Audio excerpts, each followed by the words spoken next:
The A6000 is right here, and I rented these from Borrow Lenses, and I've been using them for a long time. I love Borrow Lenses. They're a great company, and they ship it to you, and they have pretty much everything that you're gonna need. So the A6000. This was a great camera, and I didn't use it as much as I thought I would. At first, the first day, I was like, I'm going to be using this the rest of the shoot. But I found there's certain situations, and a lot of what I was doing was in low light. It was at night. There's night events, not a whole lot of lighting. So I really wanted to try the Sony A7S and check out the potential with the low light situations that camera can offer. So the A6000, it's a great camera. I use it as my secondary, kind of my backup camera.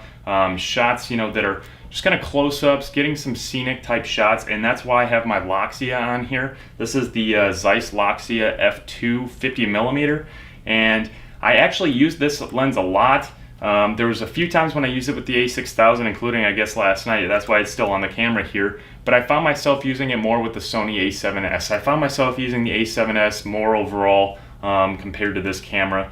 There were a few times when I used the A6000 where there were some customers, they were kind of in some of these electronic golf carts, and they were running around Key West doing a scavenger hunt, and they were moving very fast. So I really wanted to check out the autofocus inside the A6000, and it did pretty well. There was a few shots that I noticed they were, the exposure was off, or it just wasn't tack sharp, the focus.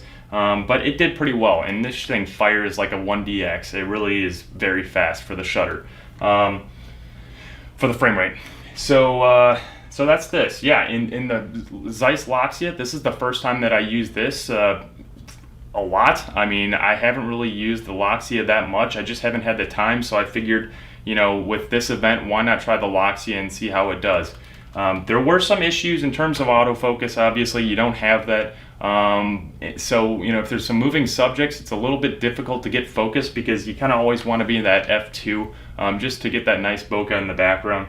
But when it was a slower moving subject or a subject that wasn't really moving at all, I found that it worked very well, and I was very pleased with the image quality. The focus ring was really nice on it. The aperture ring is very nice, but like I said, I kind of just left it at f2 for the majority of the shoot because honestly, this is the only lens in the lineup that I used that can go down to f2.